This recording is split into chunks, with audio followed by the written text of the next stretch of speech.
Welcome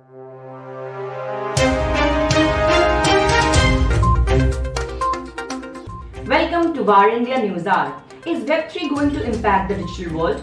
The internet that connects the global network of billions of interconnected computers and other such devices is single-handedly responsible for impacting the everyday world around us.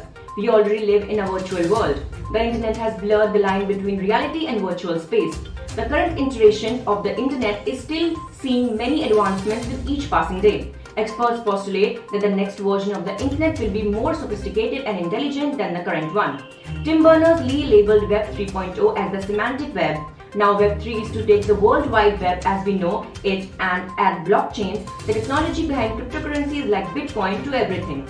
The proponents of Web 3 say it is now dominated by big corporations and proprietary algorithms.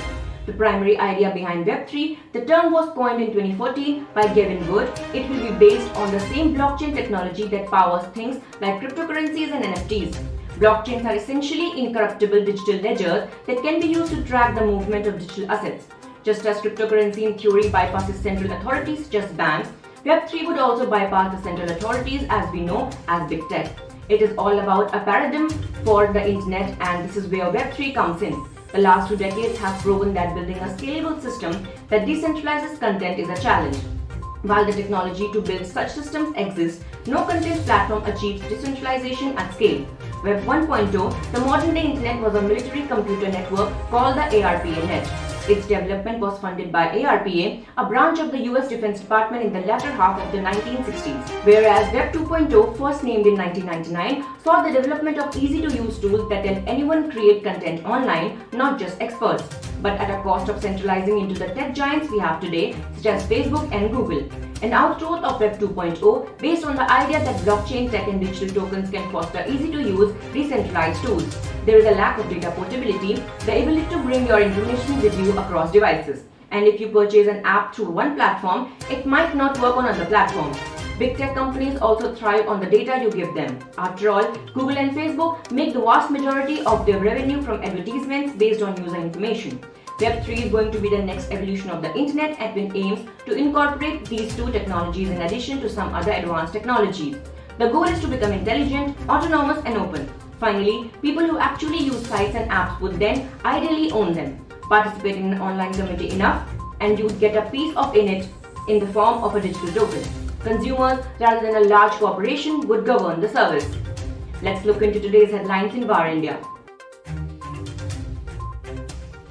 VikramMisri appointed as Deputy NSA. India's former envoy to China, VikramMisri, has been appointed the Deputy National Security Advisor in the National Security Council Secretariat. Misri is a 1989 batch IFS officer and will succeed Pankaj Saran, who previously was India's envoy to Russia. Misri will report to NSA Ajit Doval. He was India's ambassador to Beijing in 2019, as was also a part of several dialogues held with China following the violent Galwan Valley clash in June this year.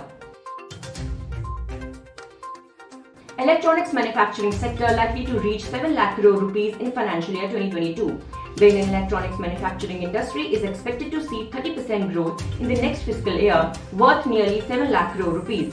The NMT has proposed a PLI scheme of about 22,000 rupees crore to promote wearables as well as enhance incentives for IT hardware manufacturers in the next financial year, as it aims to increase electronics exports from India by 50%. The government is continuously making efforts to move up in the global electronic supply chain and is expected to come up with new policies and incentive schemes for wearables and IT hardware. Some of the challenges are mainly electronic chips and potential threats from the coronavirus pandemic. Microsoft informs users about security bug in AzureCloud. Microsoft has informed users about the not legit bug in AzureCloud that may have put some customers' data at hacking risk. The company said when combined with an application configured to serve static content, this bug makes it possible for others to download files not intended to be public. Microsoft has notified customers who were impacted due to the activation of in-place deployment with specific guidance on how to mitigate the issue. DRDO transfers the bordersurveillancetech contract to ParasDefence. ParasDefence has been selected by Defense Research Development Organization for handing over technology of border surveillance system.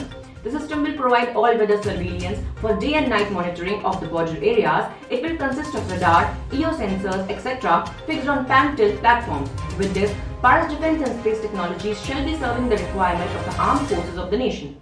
ParasDefence and Space Technologies is primarily engaged in designing, developing, manufacturing and testing of a wide range of defense and space engineering products and solutions. Foxconn India plant to remain closed for 3 more days. Apple supplier Foxconn plant located in Chennai will stay shut for 3 more days following workers' protests sparked by a food poisoning incident. The plant is expected to start production with 1,000 workers from December 30. It manufactures the iPhone 12 models, and Apple has recently started trial production of its flagship iPhone 13 at the factory.